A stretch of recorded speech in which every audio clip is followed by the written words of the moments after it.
आपदामपहर्तारं दातारं सर्वसंपदां लोकाभिरामं श्रीरामं भूयो भूयो नमाम्यहम्।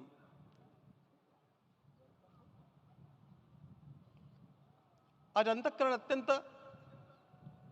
उल्लास से, समाधान से और कृतज्ञता से भरा हुआ है।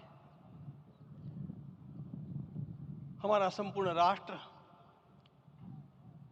और पूरा विश्व भी आज भगवान श्री राम की प्रतिष्ठा से आलोकित होने का पर्व आरंभ हो चुका है। यह केवल एक मंदिर में एक मूर्ति की प्रतिष्ठा नहीं है, यह इस देश की अस्मिता, इस देश का स्वाभिमान और इस देश का आत्मविश्वास, इसकी प्रतीक्षा है। 500 वर्षों की प्रतीक्षा के पश्चात यह संभव हो सका। इसके जो अनेक कारण हैं, उनके ऊपर तो आलोक हमारे सारे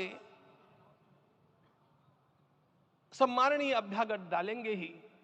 मैं केवल एक काम के लिए यहां पर खड़ा हूं, छोटा सा काम।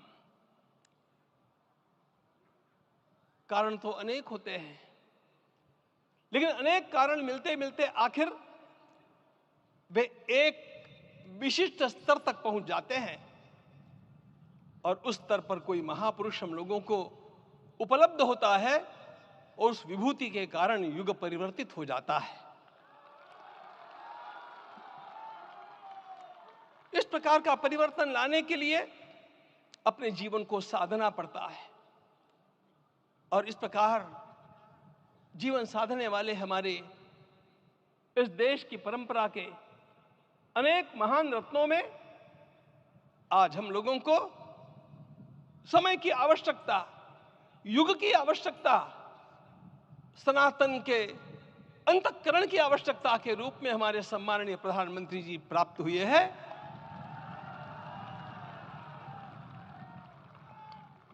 यह केवल इस देश का नहीं, यह संपूर्ण विश्व का सौभाग्य है कि आज एक ऐसा राजदर्शी हम लोगों को प्राप्त हुआ।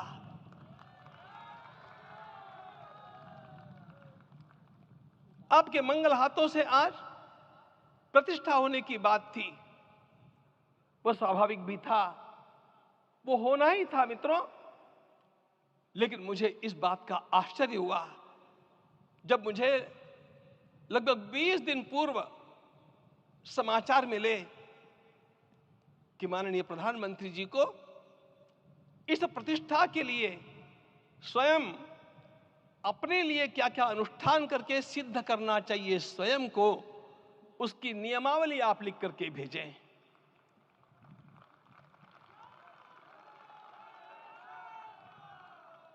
जिस प्रकार का हमारे देश का राजनीतिक माहौल है, कोई भी आकर के किसी भी समय कुछ भी कर्म करके चला जाता है, वो उद्घाटन हो चाहे पौधारोपण हो चाहे कुछ भी हो, लेकिन उसके लिए मैं अपने को सिद्ध करूं, इस प्रकार की भावना कहां होती है? यदि किसी ने पूछा तो मैं कहूंगा कि यहां होती है। भगवान श्री राम की प्रतिष्ठा करनी है। भारतीय जीवनादर्शों के सर्वोच्च आदर्श भगवान श्री राम है और इन समस्त जीवनादर्शों की प्रतिष्ठा करने के समान ही यहां की प्रतिष्ठा रही है। इसलिए एक महान विभूति को ऐसे लगा कि मैं अपने को भी साधूं। मैं कर्मणा मनसा वाचा, कर्म से, मन से और वाणी से अपने को उसके लिए शुद्ध बनाऊं, सिद्ध बनाऊं, और उसका मार्ग तप ही है। भगवद गीता ने कहा, यज्ञ दान तप कर्म न त्याज्यम कार्यमेव तत्। तप से ही विशेष परिशुद्धि होती है। आज मुझे आपको बतलाने समय अंतःकरण गदगद होने की अनुभूति हो रही है। मैंने तो कहा था, हम लोगों ने महापुरुषों से परामर्श करके लिखा था, आपको केवल 3 दिन का उपवास करना है। आपने 11 दिन का संपूर्ण उपोषण किया। हमने 11 दिन एक भुक्त रहने के लिए कहा था, उन्होंने अन्न का ही त्याग कर दिया। महाभारत में कहा गया है अनशन ये सबसे बड़ा तप है, अनशन। और उसको उनके जीवन में साकार होते हुए मैंने केवल देखा नहीं, मैं थोड़ा तार्किक हूं। आपकी परम पूजनीय माता जी से मिलकर के मैंने उसको रिकन्फर्म भी किया था कि आपका ये अभ्यास 40 वर्षों का है। ऐसा तपस्वी कोई राष्ट्रीय नेता प्राप्त होना यह सामान्य बात नहीं है। वे इन दिनों में हमने कहा था कि आपको विदेश प्रवास नहीं करना चाहिए, क्योंकि सांसर्गिक दोष भी आते हैं। विदेश प्रवास टाल दिया सांसर्गिक देशों के इस दोषों की संभावना के कारण, लेकिन दिव्य देशों का प्रवास ऐसा किया। नासिक से आरंभ किया, गुरुवायूर गए, श्रीरंगम गए, रामेश्वरम गए। इन सारे स्थानों पर जाकर के वहां के परमाणुओं को लेकर के और पूरी भारत माता के हर कोनों में जाकर के मानो वे निमंत्रण दे रहे थे कि आइए दिव्य आत्माओं, अयोध्या पधारिए और हमारे राष्ट्र को महान बनाने के लिए आशीर्वाद दीजिए।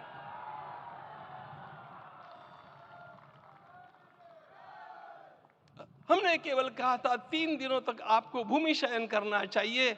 11 दिनों से आप भूमि शयन कर रहे हैं। इस कड़कड़ाती ठंड में इस प्रकार का शयन करना, मित्रों, ब्रह्मा जी ने सृष्टि को निर्माण किया। उस समय उन्होंने एक शब्द को सुना था। भारत की संस्कृति का सबसे मूल शब्द है तप, तप इति। हमारे पूज्य गुरुदेव के गुरुदेव परम गुरु कहा करते थे, कांची के परमाचार्य जी महाराज, तपश्चर। मैं जब भी उनसे मिलता था वे कहते थे तपश्चर। आज तप की कमी हो गई है और उस तप को हमने साकार आप में देखा।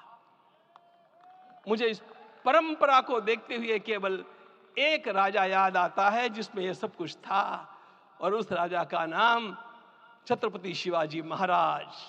छत्रपति शिवाजी महाराज। मित्रों, लोगों को पता नहीं है शायद, वे स्वयं जब मल्लिकार्जुन के दर्शन के लिए श्रीशैलम के ऊपर गए, 3 दिन का उपवास किया, 3 दिन शिव मंदिर में रहे, और महाराज ने कहा कि मुझे राज्य नहीं करना है, मुझे संन्यास लेना है, मैं शिव जी की आराधना के लिए जन्मा हूं, मुझे संन्यास लेना है, मुझे वापस मत ले जाइए। इतिहास का वो बड़ा विलक्षण प्रसंग है। उस प्रसंग में उनके सारे ज्येष्ठ मंत्रियों ने उनको समझाया और लौटा करके लाया कि यह भी आपका कार्य भगवत सेवा ही है। आज हम लोगों को उसी प्रकार के एक महापुरुष ऐसे प्राप्त हुए हैं जिसको भगवती जगदम्बा ने स्वयं हिमालय से लौटा करके भेज दिया कि जाओ भारत माता की सेवा करो।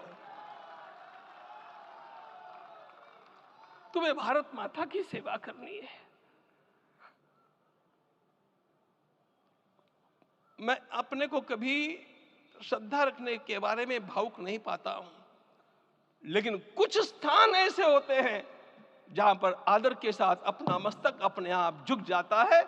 ऐसा एक स्थान हम लोगों को उच्च पदस्थ इस राजर्षि ने जब दिखाया तो मुझे छत्रपति शिवाजी महाराज के गुरु समर्थ रामदास स्वामी महाराज की याद आ गई। उन्होंने शिवाजी का वर्णन किया, निश्चयाचा महामेरु, निश्चयाचा महामेरु, बहुत जनासी आधारू, अखंड स्थितिता निर्धारू, श्रीमंत योगी, श्रीमंत योगी, श्रीमंत योगी। हम लोगों को आज एक श्रीमंत योगी प्राप्त हुआ। आज मैं यहां पर केवल इसलिए खड़ा हूं कि इतने तपस्या के पश्चात इन सारे महात्माओं की अनुमति लेकर के और उनके आशीर्वाद लेकर के उनका यह तप पूर्ण करने के लिए, उसकी सांगता के लिए उनको चरणामृत दिया जा रहा है। आप सबकी सहमति हो तो आप सब लोग ओंकार का घोष करके मुझे सहमति दें।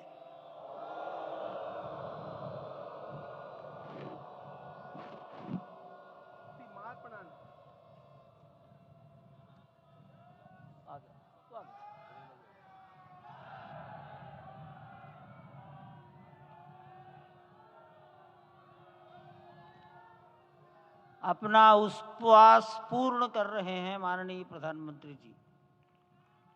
11 दिवसीय उपवास को वो पूर्ण कर रहे हैं।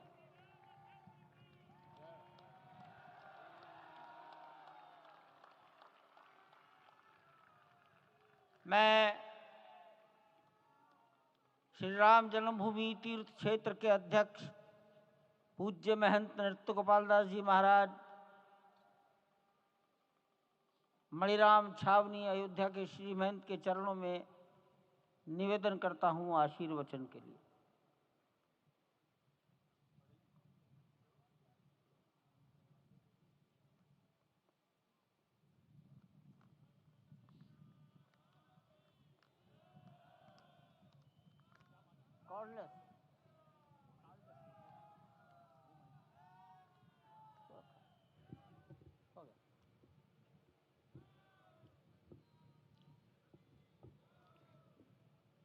श्री सीताराम जी महाराज की जय।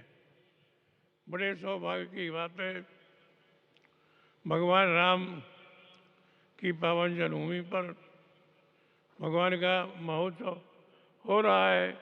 इससे बढ़कर के और क्या बात हो सकती है। वास्तव में भगवान की लीला ऐसी है, इसका वर्णन नहीं किया जा सकता है। इसलिए हम सभी लोग भगवान राम की पावन जन्मभूमि पर हृदय से अपना स्नेह, अपनी श्रद्धा समर्पित करते हैं।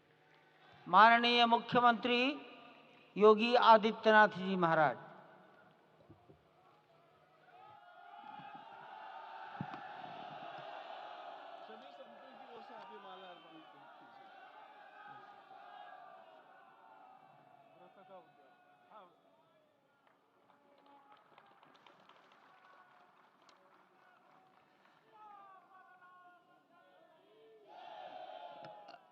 रामाय रामभद्राय रामचंद्राय वेदसे रघुनाथाय नाथाय सीताय पतिये नमः।